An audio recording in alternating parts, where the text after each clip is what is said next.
งทุกท่านแสดงธรรมโดยไม่ตัดลัดไม่ขาดความได้ชั่วโมง10 นาทีจบคือพรหรืออย่างกับปิกวัดหนองตองงานข่าวตอนที่วัดคนก็เลิกกันละแล้วอ่อนนุ่มก็ไม่ที่ลงครัวเป็นนึ่งเข้ากัน ญาติโยมท่านผู้ฟังทุกท่านทุกคนในเรื่องของคนเฮานั้นมันมีหลายเรื่องหลายอย่างที่ทำให้คนเรานี่ต้องคิดจนบางคนคิดบ่ออกบอกบ่ถูกคิดจะใดก็ถึงบ่ออกแม้แต่เรื่องของพระของเด่นเรื่องการลาสิกขาบางตนเขาถามว่าทุจะสิกก็สิกครับหลวงพ่ออยู่อย่างนี้ครับสืบต่อพุทธศาสนาสาธุบางตนบางองค์ถามว่าคิดจะออกไปอยู่ก่อนแน่ครับมันแน่ครับถูกต้อง มันมาแน่ประสิกก็ดีครับสิกไปก็ตามยถากรรม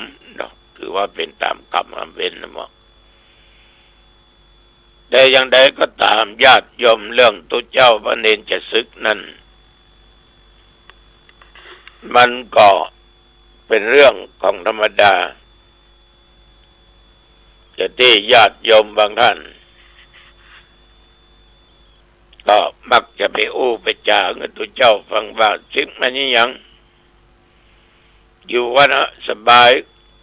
บ้านก็ไม่ได้เจ้าเข้าก็ไม่ได้ซื้อแปรงสีฟันยาสีฟันน้ำกินน้ำดื่มก็สบายมันต้องไปเสาะไปหาเนาะ ข้าน่ะได้บวชนะต้องมาซึกกันหรอก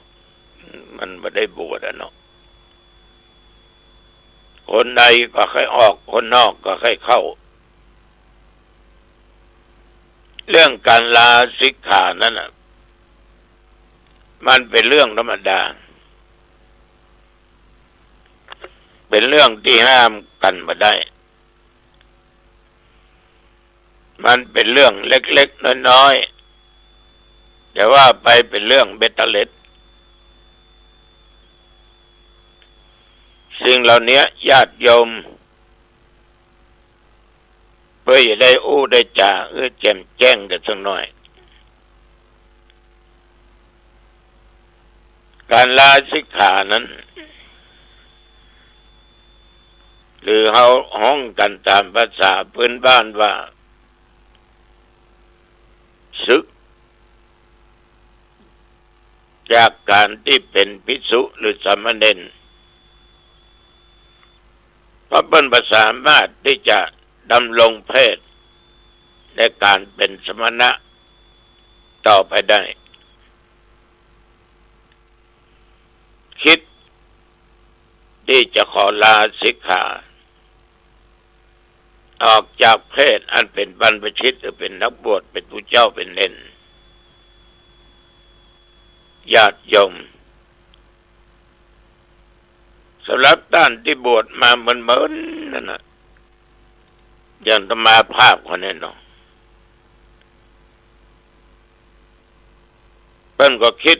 อย่างรอบคอบเสียก่อนเพราะบวชมาหมื่นอาจจะบักเคยคิดก็ได้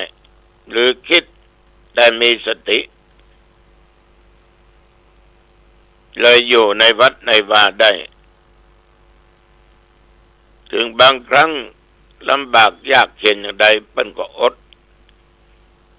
บางครั้งบางคราถูกญาติโยมตำหนิติเตียนเปิ้นก็อดถูกหมู่เดียวกันคมเหงเต็งเต็กเปิ้นก็อด มีขันติธรรมมีสติอยู่ตลอดเวลาอดศึกษาอันเบียนทำกิจตามที่กิจของสงฆ์พึงกระทำอย่างล่วงขอบนอกจากกฎจากระเบียบท่านก็อยู่ได้ขอบใจและตนและองค์ที่ยังอยู่ได้ในยุคปัจจุบันนี้ของลวงล่อมีตัวบ้านตัวเมืองตัวเก่าอาตมภาพก็เป็นตุเจ้าได้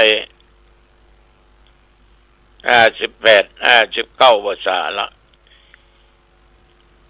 รวมอยู่วัดได้66 พรรษาเป็นเจ้าอาวาสมาจนถึงปัจจุบันมาเป็นเจ้าคณะอำเภอก็ในจิตใจบ่เคยคิดที่จะลาสิกขาบทใดๆทั้งสิ้นเป็นเพราะเหตุใดญาติโยมเป็นเพราะปัจจัยว่าติดอยู่ในลาภสักการะอย่าง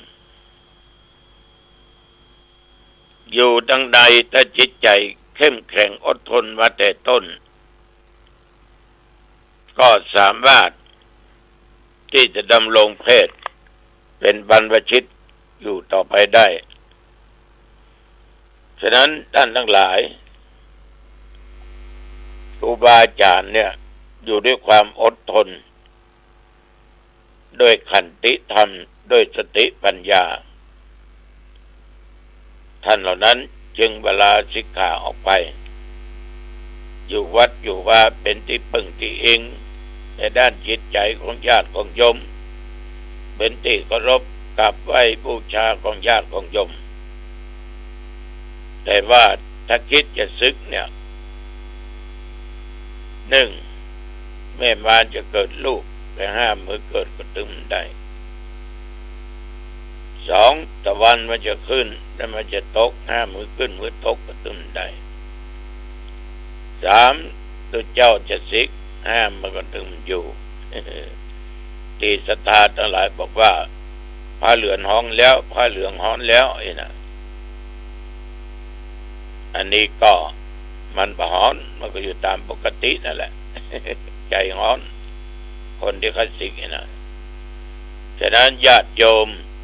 ท่านทั้งหลายเรื่องการลาสิกขาบทมันก็อยู่ที่ความคิดของแต่ละบุคคลอันนี้ฝากไว้แค่นี้นะเอาละอ่านเวลาเป็นเวลาพอสมควรอายุวันโอสุขังพลังพบกันใหม่โอกาสหน้าเจริญพรสว่างนอกด้วยแสง